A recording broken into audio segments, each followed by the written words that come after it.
அனைவருக்கும் வணக்கம். இந்த வீடியோ பதிவில் நம்ம பார்க்கக்கூடிய விஷயம் என்ன அப்படின்னா, வீட்டில் பூஜை அறையில் பின்பற்ற வேண்டிய சில முறைகள் என்ன அப்படின்றத சொல்கிறோம். என்னுடைய பிண்டாஸ் பாய் சேனலில் பழைய வீடியோக்களில் சில தெய்வங்களினுடைய படங்கள் வீட்டில் வச்சு வழிபடக்கூடாது அப்படின்ற மாதிரி சொல்லியிருந்தேன். ஸோ அந்த மாதிரி வழிபட விரும்புகிறவங்க அதற்கான பூஜை முறைகள் முழுமையாக தெரிஞ்சுட்டு பண்ணுறது நல்லதுன்னு சொல்லியிருந்தேன். படம் வச்சு வழிபட முடியாதவங்க வேணும்னா அந்த கடவுளினுடைய எந்திரம் அப்படின்றது கிடைக்கும். அந்த கடவுளுக்கான மூல மந்திரங்களை வச்சு அந்த எந்திரம் எழுதியிருப்பாங்க. ஸோ அந்த எந்திரங்களை நீங்கள் வீட்டில் வச்சு வழிபடலாம். அதுக்கும் முறையான பூஜைகள் பண்ணணும். அட்லீஸ்ட் முறையான பூஜைகள் பண்ணல அப்படின்னாலும் ஸ்பெஷல் டேஸ் அன்னைக்காவது ஏதாவது ஒரு வாசமான மலரை அந்த எந்திரத்துல பூ எப்பவுமே யூஸ் பண்ணுங்க. துர்க்கைக்கு எப்பவுமே அருகம்புல் மாதிரியான விஷயங்களை யூஸ் பண்ணவே கூடாது.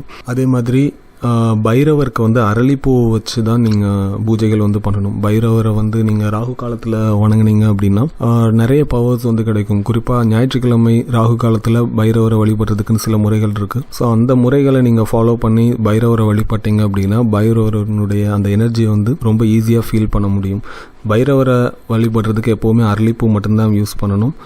மல்லிகைப்பூ எப்போவுமே யூஸ் பண்ணக்கூடாது. அதே மாதிரி கணபதிக்கு துளசி மாலை சாத்தக்கூடாது. இல்லை துளசி வச்சு அர்ச்சனையும் பண்ணக்கூடாது. வீட்டில் அர்ச்சனை பண்ணாதீங்க கடவுளுக்கு. அதாவது அந்த பூக்களை தூவி பண்ணக்கூடிய பூஜைகளை முறையான குரு கிட்ட இருந்து அந்த மந்திரங்கள் பெறாம பண்றதை தவிர்த்துடுங்க. விஷ்ணு வச்சு வழிபடணும்னு நினைக்கிறவங்க துளசி உபயோகப்படுத்தலாம். இல்லைன்னா வாசமான மலர்களை உபயோகப்படுத்தலாம். அதே மாதிரி பைரவரனுடைய வழிபாடு வீட்டில் முறையான பூஜை முறைகளை தெரிஞ்சுட்டு பண்ணுங்க. ஏன்னா பைரவரனுடைய வழிபாடு ரொம்ப சக்தி வாய்ந்தது. அப்படி வீட்டில் வச்சு பண்ண முடியாதவங்க கோயில்கள் போயிட்டு அந்த பைரவனுடைய வழிபாடுகளை பண்ணலாம். முடிந்த வரைக்கும் உங்களுடைய பூஜை அறையில் வாசமான மலர்கள் என்னெல்லாம் இருக்கோ அதை மட்டுமே பூஜைக்கு உபயோகப்படுத்துங்க. வாசம் இல்லாத மலர்களை தவிர்க்கிறது நல்லது. இந்த வீடியோ பதிவு என்னுடைய பிண்டாஸ் பாய் சேனலில் பிளேலிஸ்ட்டில் போனீங்கன்னா கடவுள் வழிபாடு பரிகாரம் சொல்லி செட் ஆஃப் வீடியோஸ் போட்டிருக்கேன்.